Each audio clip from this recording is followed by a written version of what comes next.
और सर मेरी तो मन की यह भावना है कि 2047 में जब देश विकसित राष्ट्र बनेगा तो फिर यकीनन अयोध्या में देसी घी के दिए भी सर जलते हुए हम और आप देखेंगे सर, ऐसा मैं मानती हूं। अभी सर विकासशील देश है सर, तो कम से कम अपनी संस्कृति, अपने जो संस्कार हैं, अपनी जो परंपरा है, वो हम अपनी आंखों के सामने उसको फलता फूलता तो देख पा रहे हैं सर। सरसों के तेल से ही सही पर दिए जल तो रहे हैं। एक सेकंड, बंसल साहब आ रही हूं, प्लीज भाटी साहब को पूरी करने दीजिए बात, फिर आती हूं आपके पास। आइए राजकुमार भाटी जी। ये 2047 से हम इतने मजबूत हो जाएंगे कि घी के दिए जलने लगेंगे, ये आपकी अपनी ओपिनियन है या सरकार का पक्ष है या बीजेपी का पक्ष है? सर मैंने तो अपने मन की बात कही है, मैंने तो अपने मन की बात कही है सर। हाँ, अपने मन की बात कह रही हूं मैं, अपने मन की बात कह रही हूं सर।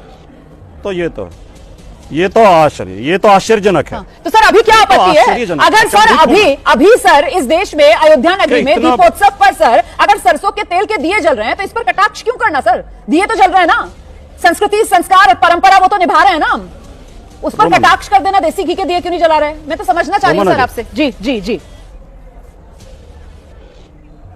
नहीं, जब गेस्ट से ज्यादा एंकर बोलेगा और सवाल पूछने के बजाय घेरने को कोशिश करेगा तो फिर गेस्ट बेचारा क्या करेगा? देखो हमारी लगाम तो आपके हाथ में होती है, आप बोलने देंगे तो हम बोलेंगे, नहीं बोलने देंगे तो आप तो मुझे उपदेश देने लगे। आप ही बोल रहे हैं, आप बोलिए मुझे। आप रोमाना जी आप बहुत सीनियर पत्रकार हैं, बहुत प्रबुद्ध पत्रकार हैं, बहुत अच्छी एंकर हैं। मुझे आप ईमानदारी से ये बताते, ये एंकर का रोल है कि आप अपने मन की बात बता रही हैं कि 47 तक देश इतना मजबूत हो जाएगा फिर घी के दिए जलने लगेंगे। आप कैसे कह सकते हैं? आपको किसने अधिकार दिया ये कहने का? आपको सरकार की कोई योजना पता नहीं है, आपको योगी जी के, मोदी जी के मन की बात पता नहीं है। आप सरकार क्या करेगी, 47 तक क्या हाल होगा, कौन आएगा, अभी 27 में बदल जाएगा, कौन आ जाएगा, 29 में सरकार बदल जाएगी, ये कहना, ये कुतर्क करना, मैं बहुत ज्यादा अचंभित हूं कि आजकल हमारे मीडिया को हो क्या गया है। सरकार झूठ बोलती है, बीजेपी झूठ बोलती है, उसके लिए तो मशहूर है। एंकर भी झूठ बोलने लगे, एंकर भी झूठे तर्क देने लगे कि आप चिंता मत करो, 47 तक तो घी के दिए जले करेंगे, अभी सरसों के तेल के जला रहे हैं। ये तो कोई तुक नहीं हुई बात की। मैंने परंपरा की बात की थी, आप अपना जवाब इन्होंने कहा कि हम परंपरा चला रहे हैं। कृपया परंपरा देसी घी के दिए जलाने की। जब रामचंद्र जी अयोध्या पहुंचे थे तो नागरिकों ने देसी घी में दिए जलाए थे, सरसों के तेल में नहीं जलाए थे। तो ये सरकार परंपरा को अपमानित कर रही है, हिंदू धर्म को अपमानित कर रही है, श्री राम को अपमानित कर रही है देश उसके सरसों के तेल के दिए जला के।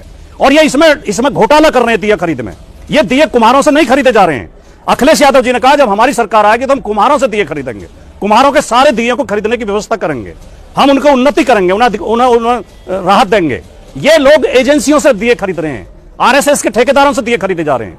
इन्होंने काशी में मल्लाहों को बर्बाद कर दिया, वहां आरएसएस गुजरातियों के किरुत चल रहे हैं, वहां जितनी नावें चलती थी सारे मल्लाह आज बेरोजगार बैठे हैं, वहां पर गुजरातियों के किरुत चल रहे हैं। इन्होंने गरीबों को उजाड़ के अमीरों के हाथ में व्यवस्था दे दी है और धर्म के नाम पे घोटाले कर रहे हैं, राम के नाम पे घोटाले कर रहे हैं, दिवाली के नाम पे घोटाले कर रहे हैं। सवाल इसमें अखिलेश जी ने जनता से कुछ नहीं कहा।